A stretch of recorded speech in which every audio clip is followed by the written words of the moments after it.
बिस्मिल्लाहिर्रहमानिर्रहीम। फुटबॉलिस्तान के नाज़रीन अस्सलाम वालेकुम। आज हम हाज़िर हैं इकराम कैमरा ड्रेसिंग रूम में। आज हम बात करेंगे आलमी कप के फाइनल खेलने वाली दोनों टीमों के ताकत के हवाले से। अर्जेंटीना वर्सेस फ्रांस, दोनों टीमें माजी में कितनी बार एक दूसरे से आमने सामने आई हैं और किस टीम ने किस टीम को किस मार्जिन से शिकस्त दी है, इस सिलसिले में इकराम हमें बताएंगे। हाँ इकराम, अब आप ये बता सकते हैं आलमी कप में और आलमी कप के अलावा दोनों टीमों के आपस में कितनी बार टकरा हुआ है? जो फ्रांस की टीम है अभी उनके पास एक जॉइंट रिकॉर्ड होल्डर बनने का एक चांस है, जहाँ पे पास्ट में ब्राज़ील ने चैंपियनशिप जीता था वर्ल्ड कप और उसको डिफेंड किया था नेक्स्ट ईयर 1952 और 58 और 62 में उन्होंने डिफेंड किया था। और वो सिंगल टीम है जिन्होंने ये कारनामा करके ब्राज़ील दिखाया वाइड टीम है दुनिया की, ब्राज़ील वाइड टीम है जिसने अपने एजाज का दिफा अगर किया। फ्रांस ने 16 तारीख को ये मिरेकल कर लिया, 18 तारीख को ये कर लिया, तो फ्रेंच नेशनल टीम भी जॉइंट रिकॉर्ड होल्डर बन जाएगी ब्राज़ील के साथ। ब्राज़ील के रिकॉर्ड को बराबर करने का चांसेस हैं और लगता भी है कि फ्रांस के लिए। लेकिन अगर अर्जेंटीनियन फैन से पूछे या मुझसे पूछे तो मैं अर्जेंटीना को बैक करता हूँ। मैं चाहता हूँ लियो मेसी का लास्ट वर्ल्ड कप है तो वो खुशी खुशी रुखसत कर लें इस वर्ल्ड कप के स्टेज से। तो अगर इनके हेड टू हेड की बात करें तो हेड टू हेड में इन्होंने 12 बार इनका टकराव हुआ है, जहाँ पे अर्जेंटीना का पल्ला भारी है, जहाँ पे अर्जेंटीना ने 6 विन किए, 3 लूज और 3 ड्रॉ, और फ्रांस ने 3 विन किए, 6 लूज और 3 ड्रॉ। आलमी कप में 3 बार और 3 बार ये लोग वर्ल्ड कप में इनकी हिस्ट्री भी रही है, जहाँ पे 3 बार इनका टकराव हुआ है, जहाँ पे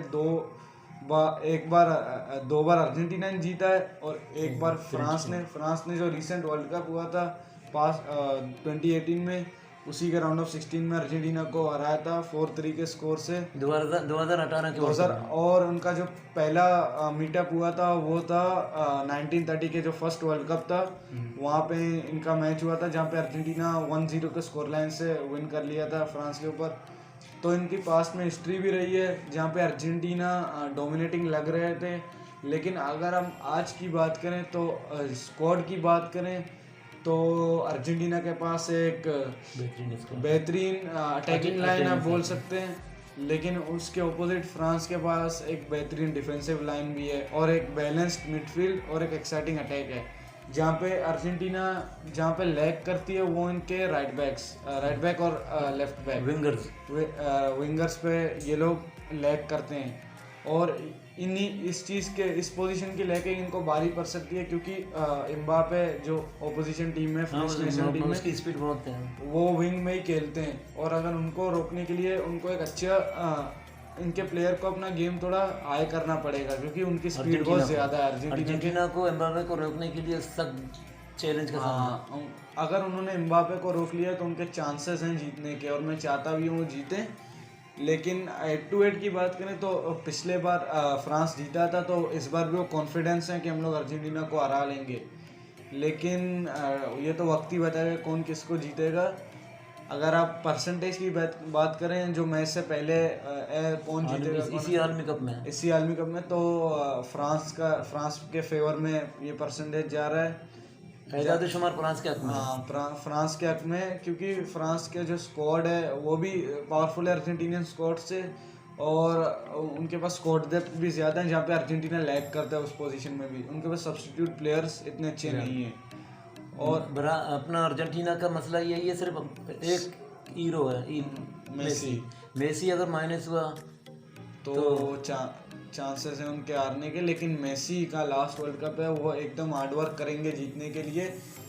लेकिन अर्जेंटीना के पास एक प्लस पॉइंट भी है, उनके मैनेजर लियोनेल स्कलोनी, उन्होंने एकदम एक्सीलेंट टैक्टिक्स से इनको फाइनल तक पहुंचाया है, जहाँ पे नीदरलैंड के सामने स्टार्टिंग में अटैक और एंड में डिफेंस, क्रोएशियन नेशनल टीम के सामने अटैक फिर डिफेंस।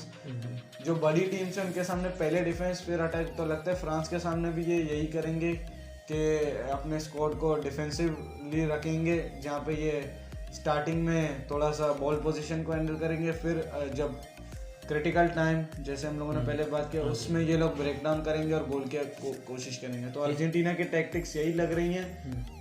और अगर मैनेजर के हेड टू हेड की बात करें तो अर्जेंटीनियन मैनेजर क्लियरली आए फ्रेंच मैनेजर से, क्योंकि उन्होंने अपना वर्ल्ड कप में इतना अच्छा रन दिखाया। हाँ, स्टार्टिंग का पॉइंट उनका थोड़ा अच्छा नहीं था, जहाँ पे वो सऊदी जैसी टीम के सामने हारते, लेकिन वो एक बैड लक कह वो सकते हैं शिकस्त उसको। भी एक अच्छी बात हो गई क्योंकि जख्मी शेर था। जख्मी शेर जब पलट के वार करता है तो बाद में पैदर पे उसने अपने तमाम अर्जेंटीना टीम के पास अभी वो जुनून है, क्योंकि वो अपने कैप्टन को अपना करता रहता मानते हैं, लियोनेल मेसी को। उसको ट्रॉफी के साथ अलविदा करना वो अपने कैप्टन को हर हाल में ट्रॉफी दिलाना चाहते हैं, और ये एक अच्छी बात है।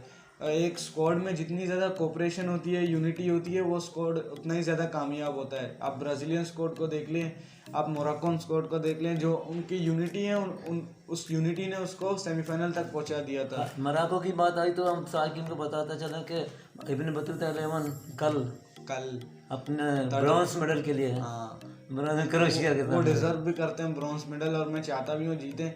अगर आप यूनिटी की बात करें तो बेल्जियम एक ऐसी टीम थी जिसके पास यूनिटी नहीं थी। आपस में उनके कुछ इंटरनल अफेयर्स चल रहे थे, जहाँ पे इनके कैप्टन हज़ार्ड, उनकी लड़ाई ट्रोसार्ड के साथ थी, लुकाकू की लड़ाई बात्शुआई के साथ थी, डिब्रायना की लड़ाई कोर्टवा के साथ थी। तो ये कॉन्फ्लिक्ट्स ने उनको वर्ल्ड कप से बाहर निकाल दिया। एक बहुत बड़ी टीम बाहर हो गई। हाँ, तो इसका मतलब टीम वर्क की पते की निशानी है। टीम वर्क होना चाहिए, क्योंकि फुटबॉल एक ऐसा गेम है जहाँ पे पूरे टीम को खेलना पड़ता है एक साथ एक ही टाइम पे।